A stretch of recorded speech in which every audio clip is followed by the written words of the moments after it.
السلام علیکم ورحمۃ اللہ وبرکاتہ۔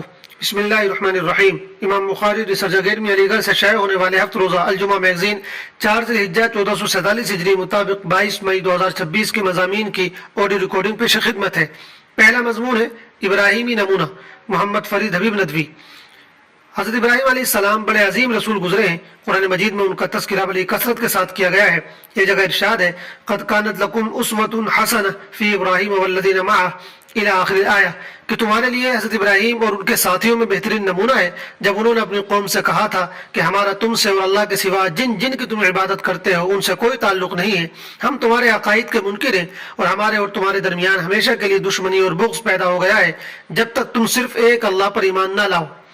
چند سطروں کے بعد پھر فرمایا گیا ہے مسلمانوں، یقیناً تمہارے لیے ان کے طرز عمل میں بہترین نمونہ ہے ہر اس شخص کے لیے جو اللہ اور روز آخرت سے امید رکھتا ہو۔ سورہ ممتحنہ آیت 4 تا 6۔ حضرت ابراہیم کی شخصیت مختلف پہلوؤں سے نمونے کی حیثیت رکھتی ہے، جن میں سے چند یہ ہیں۔ نمبر 1، ایمان اور عقیدہ توحید کی حفاظت۔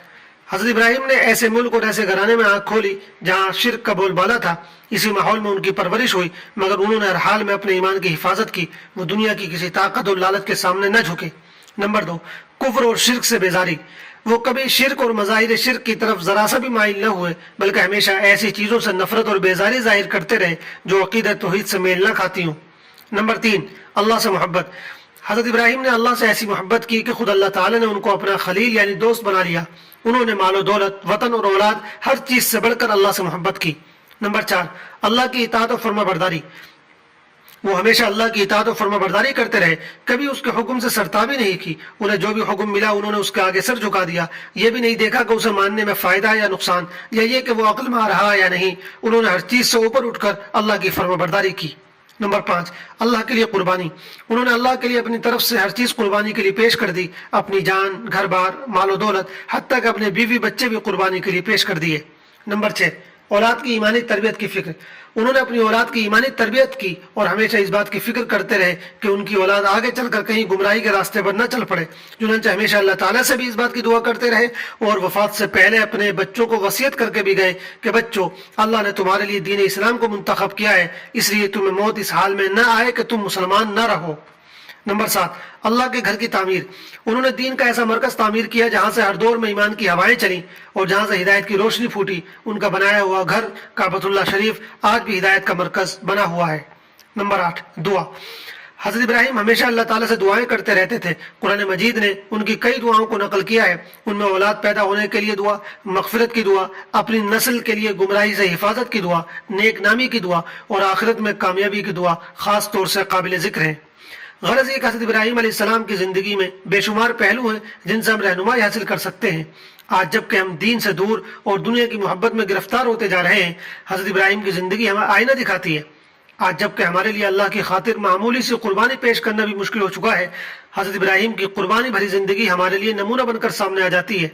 آج جب کہ ہم ماحول کی خطرناکی کا شکوہ کر کے عقیدے میں ڈھیلا پن اختیار کرنے کی بات کرتے ہیں، آج جب کہ ہم اپنی معمولی سی خواہش کی خاطر اللہ کے حکم کو توڑ دیتے ہیں، آج جب کہ ہمیں اپنی نسلوں کے ایمان کی کوئی فکر نہیں، آج جب کہ ہمارے سینے اللہ کی محبت سے خالی ہیں، ایسے ہر موقع پر حضرت ابراہیم کی زندگی سامنے آ جاتی ہے اور ہمارے ہر بہانے کو بے بنیاد ثابت کر دیتی ہے۔ دوسرا مضمون ہے قربانی، سنت خلیل اور پیغام تسلیم و رضا، محمد خالد ضیاء صدیقی ندوی۔ قربانی حضرت ابراہیم علیہ السلام کی یادگاروں میں سے ایک عظیم اور لازوال یادگار ہے۔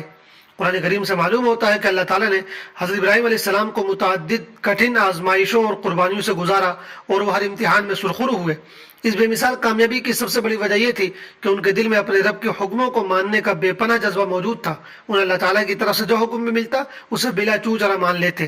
انہوں نے بوڑھے باپ کی ناراضی سہی، ہجرت کے دکھ جھیلے، دہتے الاؤ میں کودنا قبول کیا اور یہاں تک کہ اپنے لخت جگر حضرت اسماعیل علیہ السلام کے گلے پر چھری بھی پھیر دی، مگر اپنے رب کے حکم کو نہیں توڑا۔ فرما برداری اور وفاداری کی یہ صفت انسان کو عظمت کی بلندیوں پر پہنچا دیتی ہے۔ جب انسان میں یہ خوبی پیدا ہو جائے تو وہ خالق کا بھی محبوب بن جاتا ہے اور مخلوق کا بھی۔ چنانچہ اللہ تعالیٰ نے حضرت ابراہیم علیہ السلام کو اپنا خلیل یعنی دوست بنایا، انہیں رہتی دنیا تک کے لیے انسانوں کا پیشوا قرار دیا اور بندوں کے دلوں میں ان کی محبت ڈال دی۔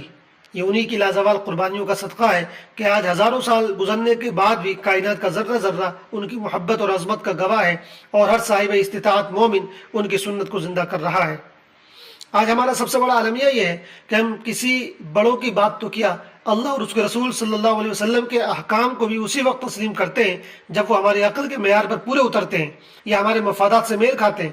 اگر اللہ تعالیٰ کا کوئی حکم یا رسول اللہ صلی اللہ علیہ وسلم کا کوئی ارشاد ہماری ناقص عقل میں نہ آئے تو ہم میں سے کچھ لوگ اسے ماننے سے کتراتے ہیں، تعویلیں گھڑتے ہیں اور بسا اوقات صاف انکار کر دیتے ہیں۔ یہ طرز عمل ایمان کے لیے انتہائی خطرناک ہے، کیونکہ ایمان نام ہے ہی بن دیکھے ماننے اور عقل کو اللہ اور اس کے رسول کے حکم کے تابع کر دینے کا۔ اگر ہم اللہ کی رضا، دنیا اور آخرت کی کامیابی اور بندوں کی محبت حاصل کرنا چاہتے ہیں تو سب سے پہلے ہمیں اپنا ذہن تسلیمی بنانا ہوگا، یعنی خود کو ہر حال میں اطاعت کے لیے آمادہ کرنا ہوگا۔ جب تک ہمارے اندر تسلیم اور رضا، یعنی ہر الہی حکم کے سامنے سر جھکانے اور اس کے ہر فیصلے پر دل سے راضی رہنے کی صفت پیدا نہیں ہوگی، ہم نہ دنیا میں کھوئی ہوئی عزت پا سکتے ہیں اور نہ آخرت میں بلند مقام حاصل کر سکتے ہیں۔ محض جانوروں کے گلے پر چھری پھیرنا قربانی کی روح نہیں ہے، بلکہ اصل قربانی اپنی انا، اپنی خواہشات اور اپنی ناقص عقل کو اللہ کے احکام پر قربان کر دینا ہے۔ حضرت ابراہیم علیہ السلام کی سیرت اور عید قربان کا سب سے بڑا پیغام یہی ہے کہ اگر دنیا اور آخرت میں عزت اور سربلندی مطلوب ہے تو ہمیں اپنے اندر ابراہیمی ایمان، ان کے جیسا جذبہ قربانی اور تسلیم و رضا کی صفت پیدا کرنی ہوگی، ورنہ عزت و رفعت کا خواب دیکھنا بے وقوفی کے سوا کچھ نہیں۔ تیسرا مضمون ہے عید قربان، چند ضروری باتیں، محمد فرید حبیب ندوی۔ نمبر 1، 9 ذی الحجہ کی فجر سے 13 ذی الحجہ کی عصر تک ہر فرض نماز کے بعد بلند آواز سے تکبیر تشریق پڑھنا واجب ہے۔ یاد رہے کہ مردوں کی طرح عورتوں پر بھی یہ تکبیر واجب ہے، البتہ مرد بلند آواز سے پڑھیں گے اور عورتیں آہستہ آواز سے۔ تکبیر تشریق یہ ہے: اللہ اکبر اللہ اکبر، لا الہ الا اللہ واللہ اکبر، اللہ اکبر وللہ الحمد۔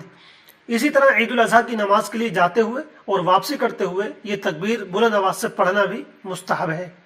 نمبر 2، 9 ذی الحجہ یعنی یوم عرفہ کا روزہ رکھنا بڑے ثواب کا کام ہے۔ نبی کریم صلی اللہ علیہ وسلم نے فرمایا: مجھے اللہ تعالیٰ کی ذات سے امید ہے کہ وہ یوم عرفہ کا روزہ رکھنے کی صورت میں گزشتہ سال اور اگلے سال کے گناہ بخش دے گا۔ مسلم حدیث نمبر 1162۔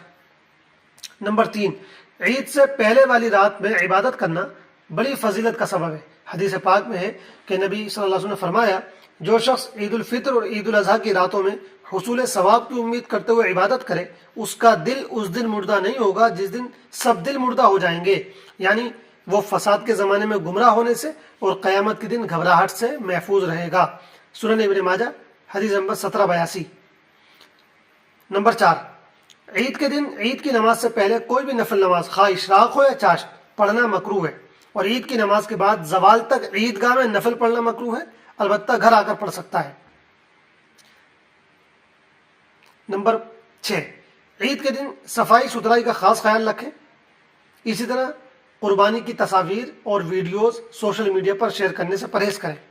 نمبر 7، عموماً گھروں میں اس بات کا خیال نہیں رکھا جاتا ہے، لیکن اس بات کا بھی اہتمام کرنا چاہیے کہ اگر کسی کے گھر خاندان میں کوئی بھائی یا بہن یا چچا وغیرہ قربانی کی استعداد نہیں رکھتا تو خود اپنے گھر میں کئی بکروں کی قربانی کرنے کے بجائے اپنے ایک بکرے کی قربانی اپنے اس تنگ دست اور پریشان حال بھائی یا بہن یا چچا وغیرہ کے ہاں کرا دے۔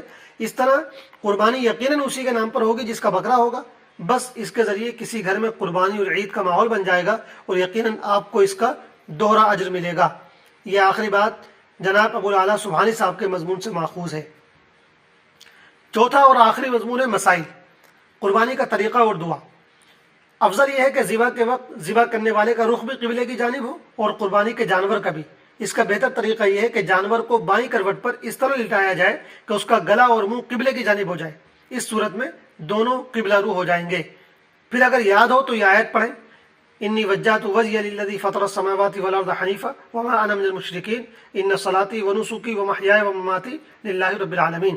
اس کے بعد ذبح کرنے سے پہلے یہ پڑھے: اللہم منک ولک، پھر بسم اللہ اللہ اکبر کہہ کر ذبح کر دے، اور ذبح کرنے کے بعد اگر درج ذیل دعا یاد ہو تو پڑھ لے: اللہم تقبل منی کما تقبلت من حبیبک محمد و خلیلک ابراہیم علیہ السلام۔